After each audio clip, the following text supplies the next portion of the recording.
Democrats, this election, everything is on the line. We have the chance to turn Texas blue up and down the ballot, expand access to affordable health care, uplift working families, bolster our green energy infrastructure, and so much more. But in order to deliver on our promises, we must make sure that Texans have the chance to make their voices heard during this election. If you plan to cast your ballot in this critical election, you have to first make sure you're registered to vote and registered at your current address. Luckily, Texas Democrats have launched an online platform, registertexas.com, where Texans can check if you're registered and then begin the voter registration process online.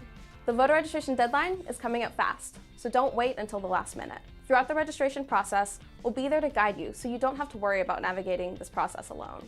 First, go to registertexas.com to get started. If you need to register or update your address, we'll help you. We will help you fill out your form and send it to you in the mail, pre-filled with your information, as well as a postage-paid return envelope. You'll then be asked to fill out your registration address and your birthday. Select Continue, and then fill out your email and your phone number. Our database will then confirm whether or not you're registered. If you're not, no worries. That's what we're here to help with. Go through all the steps, making sure that all of the information you've entered is correct. And once you've finished, keep a lookout for an envelope in the mail from us containing your pre-filled voter registration form and your postage-paid return envelope. Don't forget, if you have any questions, call our voter assistance hotline at 1-844-TX-VOTES, and we can help guide you through the process. This election, we're going to make sure that every eligible Texan has the chance to make their voice heard at the ballot box. We'll see you on the right side of history.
We're so excited to have y'all back. We have an amazing guest today, and I'm so excited to learn more about her, learn about why she's running, where she's coming from, and what it's really all about, and why we need to be so focused on this election that is coming up in just a couple of weeks. We know it's been a long time. We know we've been campaigning forever, but it really is crunch time. We are ready to get people registered, people know where their polling location is, and getting people to the polls. This is the most important election of our lifetime, and no one can stay at home. But it's also not just on the presidential level. We have so much more to do than that. Not only is the Texas State House up for grabs, but also we need to be thinking about bigger, like the U.S. House, the U.S. Senate. So I'm so excited to have somebody here to help us explain all the things that are going on. I'm just gonna wait till she requests for us. She's about to get on, so no worries. Thank you all for joining. And if anybody's wondering, these sunflowers are real. They smell good too. We love our Texas flowers.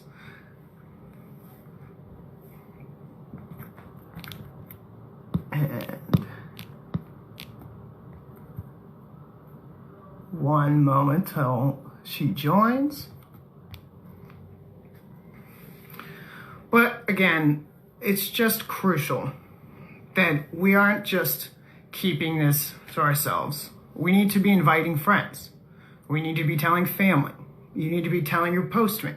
You need to be telling your Amazon delivery guy. You know, I know it's hard to get out there. We're not seeing a lot of people these days, but there's somebody in your contacts that is just waiting for somebody to reach out to them. And I think we need to remember that. Think about somebody from high school that you haven't talked to in a while, or somebody that you met a couple months ago and you guys haven't been able to connect. They're waiting for somebody just to ask them, hey, are you gonna vote? And that's all it can take sometimes. I just could not be more important that we're reaching out to people. And with so many days of early vote this year, there's so much opportunity. You can go for at least 2 weeks, if not even more. You don't even need to wait until November 3rd. And who doesn't want to get outside for a walk? You can usually walk to a polling location, drive down the street. Early voting is so simple and so safe, and you don't have to wait in lines, in my experience.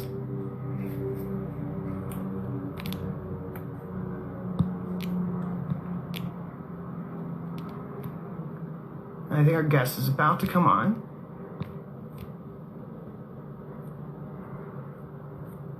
If anybody has any questions, feel free to ask them while we're waiting.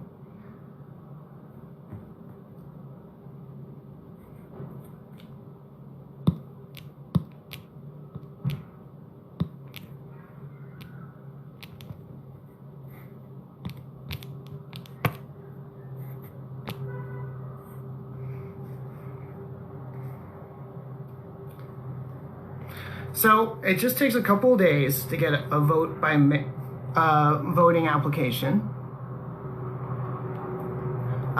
You do have to be able to vote by mail. For all of your information, you can go to mytexasvotes.com.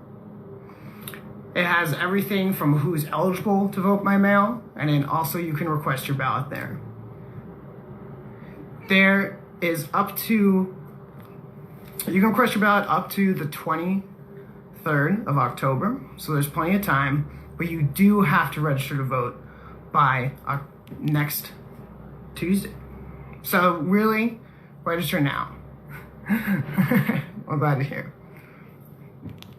Yeah, if you're above 65, you're definitely eligible to vote by mail, and I could not recommend it more.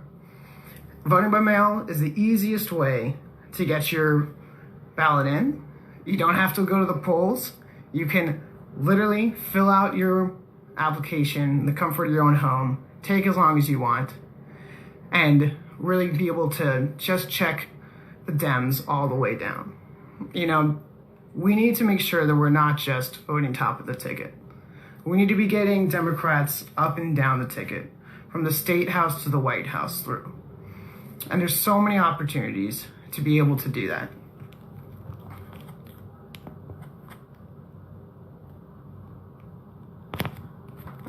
Okay, I just got a message from Welch.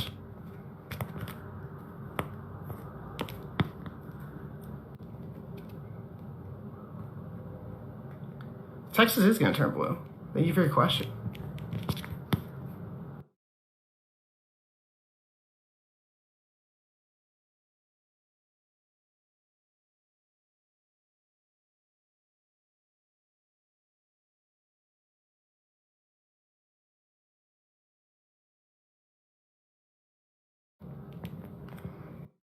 Let's turn Texas blue, you're right. I mean, just think about the progress we've made so far. 10 years ago, Texas wasn't a red state, it was a no voting state. Hillary Clinton got within single digits, and then Beto even got closer.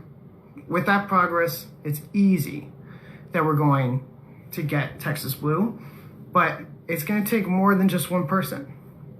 We're going to have to get out there to vote. We're going to have to get people that we are not necessarily sure they're here, and just bring in 5 friends, that's all it takes. If you want to register to vote, Brittany, thank you for your question. You can go to mytexasvotes.org, fill out an application, and it will be sent to you to be signed.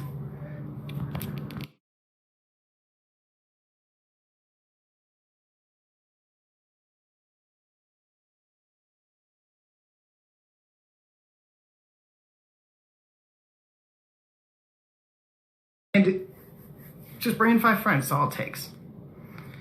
If you want to register to vote, Brittany, thank you for your question. You can go to mytexasvotes.org, fill out an application, and it will be sent to you to be signed.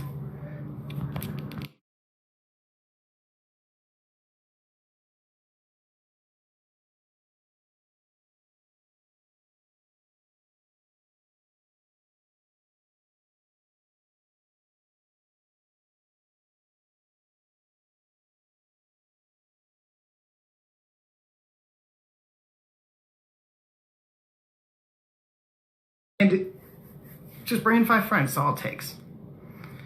If you want to register to vote, team. I think it's good for the soul. My favorite team is probably Jasmine team, but I also would recommend, some black tea in the afternoon. Really can get through the day, that's for sure. Our guest is about to join us.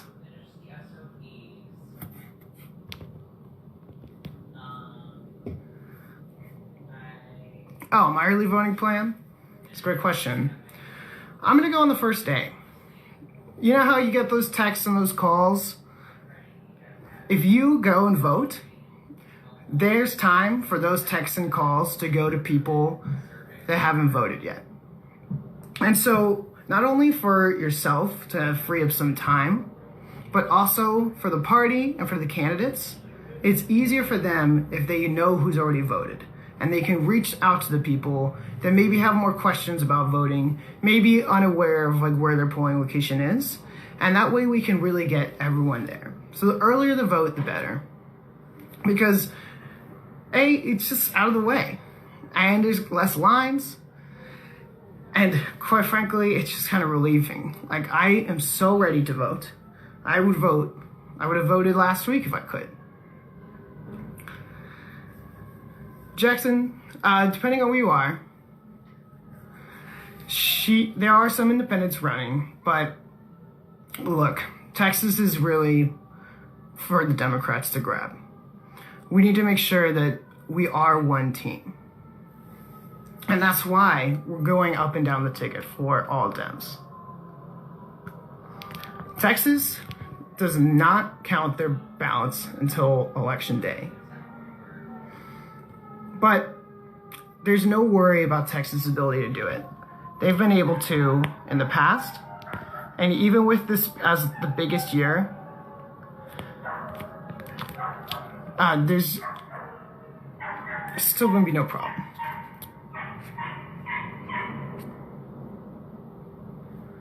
Hey from the Valley. We're excited to have you on. The Valley is such a crucial area in Texas. I'm so excited to see the voter turnout there to be the highest it's ever been. I'm jealous of the Valley's food.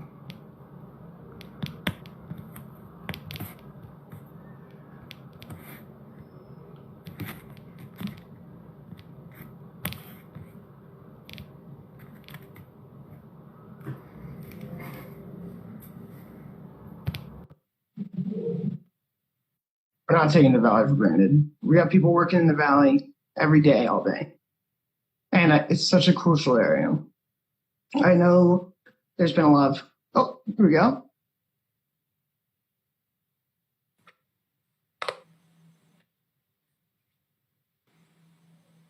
Hey, can you see me? Your video's a little dark. That's why, Brittany, voting by mail is safe this year. All right, we're looking like we're getting connected now.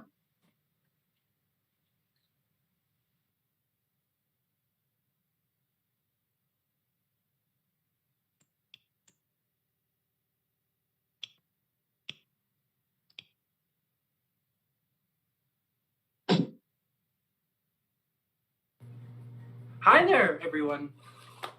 How are you? Hey, Tomas. How are you doing? I'm doing good. Just here in San Antonio, enjoying our little cool front that we got. Yeah, this fall weather's really been throwing me off. I know. I will say, though, I never put my sweaters away because it was like coming out of winter. And so I feel like I wasn't there for the transition. And then about a month ago, I was like, well, it's too late now to put my winter clothes away. I know. I mean, what can you do now? Absolutely. So, Tomas, tell me about yourself a little bit. So I'm here in San Antonio. I'm the social media strategist for the Texas Democratic Party, getting out those tweets and posting on TikTok. I think TikTok is so interesting, and but how well it's been able to come into this field and really be able to motivate a generation of voters. Mm-hmm. Do you think we're going to have a high turnout of this Gen Z and young voters this year? I really do think so. I mean, Gen Z is probably the most politically engaged generation. They're the most informed by far. And so I'm really excited that we are going to decide the outcome of this election, Gen Z and millennials. We have such an enormous power to really change the outcome of this election and decide the future of our country. Yeah, I think absolutely. I think there's been such good programs. Has there been anything on TikTok that you've really been surprised by? We've been getting a lot of really good interactions. I mean, people really seem to enjoying our content. We're lots of love on TikTok so far, and I'm really, really enjoying that because it's sometimes the internet can be kind of a dark place, but we're getting a lot of positivity on TikTok, and that's probably what I'm very surprised about. So, Tomas, tell me a little bit about why you ended up getting involved with political work or getting involved not just to be a voter, but really to get into your community. So I think as a person of color and as a gay man, I mean, there's a lot on the line, and our rights are so new and we're just established that sometimes I don't want to take that for granted. And so there's a real opportunity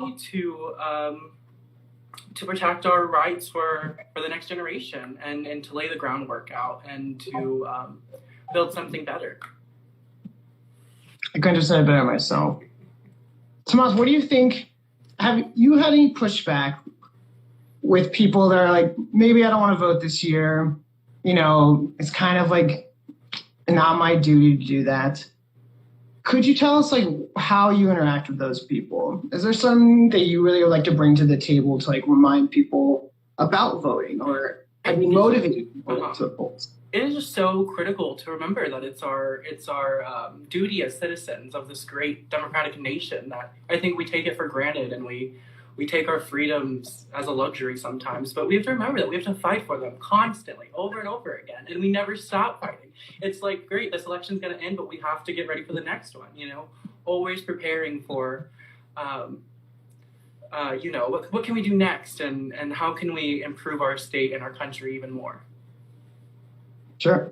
Do you have a first voting story, Tomas? My first voting story. So I was 18. I was still a senior in high school, and I was helping out on this race for land commissioner at the time. And so you got into the polling location, had my ID, and, you know, went in and pressed the Democratic button.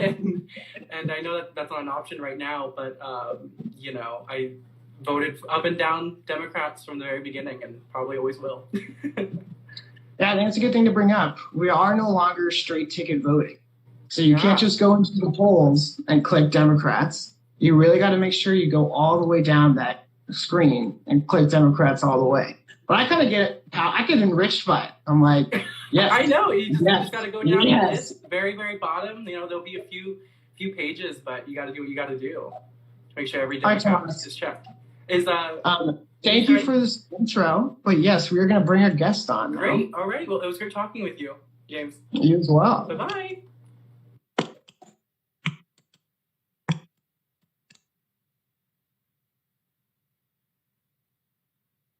All right. Our guest is now going to be joining us. Here she comes. Hello. Hey, Dr. Lisa. How are you doing? Good. How are you? I'm doing excellent. Where are you right now? I'm just out on my back porch. Excellent. Well, everybody, this is our amazing guest, Dr. Lisa Welch. She's running for House District 12 in the west part of Fort Worth. She's such a crucial candidate.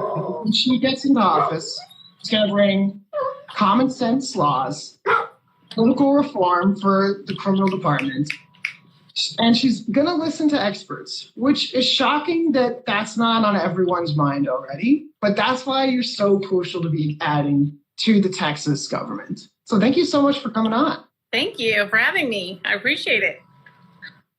All right, well, so I got some questions for you. Some of them just to get to know you a little bit better, and also just so that we can kind of expand what you're going for and get your message out there. Okay. So I want to start perfectly where you are. So your backyard is a little bit bigger than I'd say my backyard. Right. You've got a lot going on in there. It's like a pretty much full farm, correct? Well, I mean, we have 5 acres. I grew up on a ranch. So when people around Texas talk about farms, and I'm used to 200,000 acres.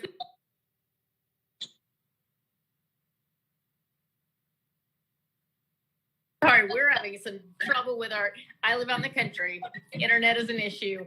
So anyway, but 5 acres is enough to do quite a few things, but not exactly what I would call a farm.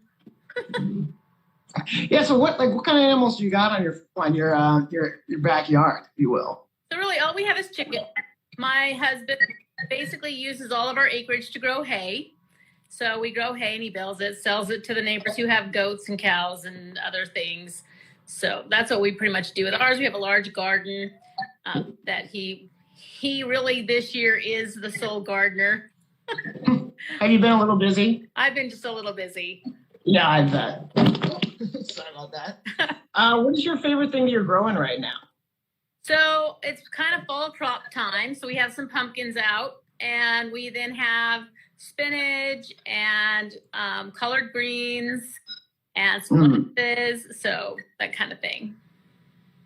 Awesome. All right, well, I love hearing about your farm, but I do want to hear a little bit more about your past and why that is motivating you into becoming. And so I know you're the first in your family to graduate from college, and I know you also had to work through your college to be able to pay for it, and I think that's something that really resonates with a lot of people right now. Not only people that are in college right now, but also people that are in kinds of debt as well. So I want to hear about what does higher education access mean to you, and what are your thoughts going into positions like this that you're going to really make a change on? Yeah. So for me, back when I went to college, for women, the careers were quite limited, and actually for a decent paying career for a woman, college was almost a necessity. It's not like trades were open to women back then. So right now, there's so many great jobs in the trades that I tell some of my students, college isn't for everyone, and you can really make a decent living outside that. But, being an electrician, a plumber, a mechanic, a truck driver, that was not something my generation did as women. I mean, people talk about college being off limits to women as far as being a lawyer, an engineer. Those other careers were completely shut off to women. So back then, going to college for women was really the only way to make a living, to support yourself. So it was very fortunate that I got to go to college. Right now, I would say even for women and men, they need to explore their hearts and their passions and decide what they want to do. For a lot of those people, it's not a 4-year degree. It's something else. And you can make some really good money without getting a 4-year degree. And you can go to debt, right, until we can fix that, until we can fix the whole student debt issue. Well, I couldn't agree more. And I think your perspective on it is so needed in higher levels of government, to really be pushing people and also to be a leader for somebody to follow as well. Another thing that I'm very impressed by is your work in the foster care system. Right. I know you've had some foster kids yourself, and you've really shown that you can raise foster kids along with your own children in all sorts of conditions, even if your husband's traveling all the time, wherever they come from. It really is impressive. And so I want to hear from you. What do you wish more people knew about the foster program? Or what did you wish you knew beforehand? I guess one of the things that I find that I wish I had known, and maybe I did, they try and prep you, but there's just so much interventions. There's so many people in your home. It's not just the kids. The kids are actually fairly easy. It's all the other people that are coming into your home, because you have the kids caseworker, and you have a foster care worker, and then you have visitations to make with the parents and counselor visits, and it just really starts being very time consuming. It's not like just having your own kids and doing your thing, traveling. We love to travel. And so one of the things that is very, very difficult to travel with foster kids, because to go out of state, you have to have a court order. The judge has to allow you to take them out of state with you. So there's just some complications that make it very difficult, but it's so rewarding, and people should look into it. It's very rewarding. It's not. I think people think it's very scary, but we've always had great kids, and just kind of rolled with it. Our kids did pretty good. So. Yeah, did you kind of just jump into it? Like one day, maybe we should just have a foster kid and try it out. We did. We were like, oh, let's. There's so many kids who need help and whatever. We've got a house that's big enough. Let's do foster kids. We didn't even jump in with one. We're like, oh, we have room for 3. So we jumped in right away with 3 kids. So we went from 3 to 6. That's a big jump. It was a bit crazy. Yeah. Yeah, I can't imagine dinners. And we got our first set in the middle of a move. So we were moving when we got 3 kids, and it was insane. Well, I guess it's good prep for what you're doing right now. I'm sure you're being pulled in all directions and talking to so many different people. Yeah, I feel like what has been the biggest challenge of this, COVID time for you while campaigning? Because you guys been campaigning for a while. I know you've been in great rallies and parades. How have you transitioned into this new kind of virtual world? Yeah, the virtual world is really hard, because when you can go out, people can't really avoid you. So like 2 weekends ago, I went to a gun show. They can't really not be there. They want to be there, so they can't just avoid you. Whereas in the virtual world, if they don't want to come see you, they just don't come see you. So if you're at a parade or if you're at an event, you really can get these conversations going, even with people who may not initially be interested. Whereas now it's almost like people have to seek us out. It's very hard for us to seek them out. That's the hardest part of this whole virtual thing. You set up events, and advertise, but really if they don't want to come and get that information, they're just not. Absolutely.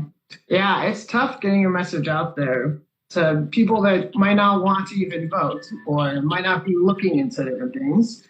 And that's why I think it's so important that we're having conversations with everybody that we've ever had a conversation with.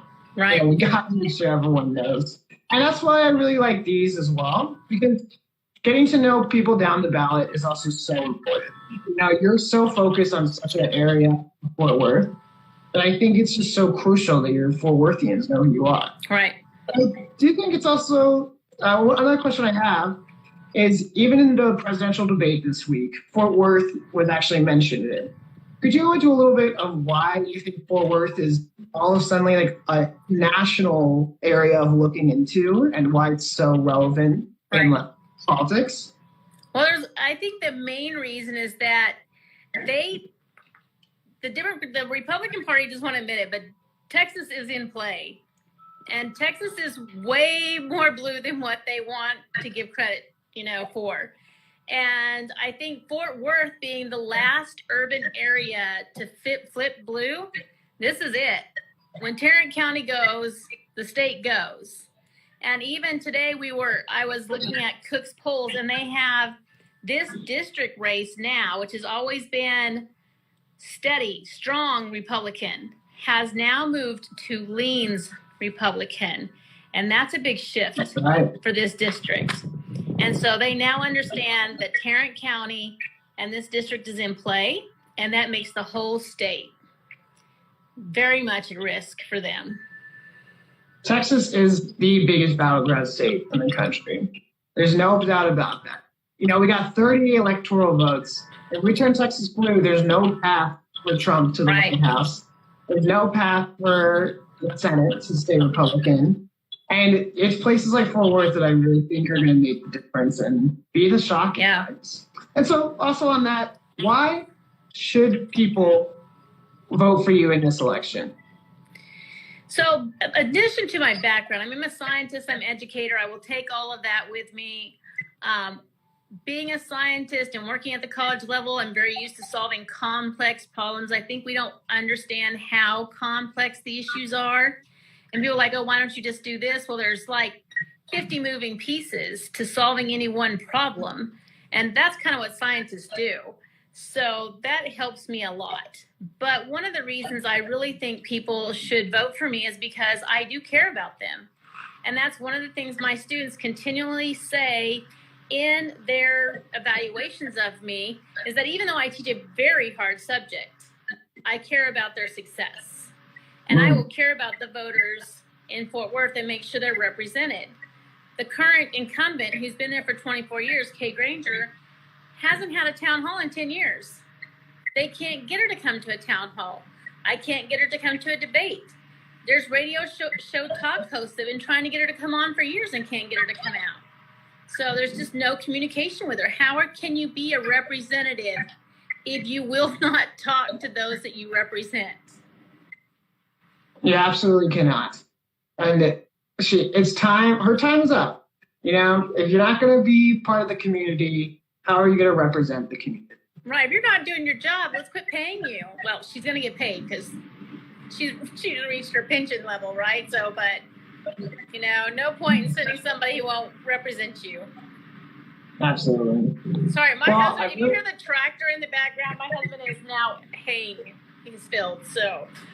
Hey, he's got a lot of land to keep track of. There's no off to keep. It's no worries. Well, I got one other question for you. There's going to be a lot of people that are voting for the first time. I remember my first time voting. It was such a great experience. I felt so good about it.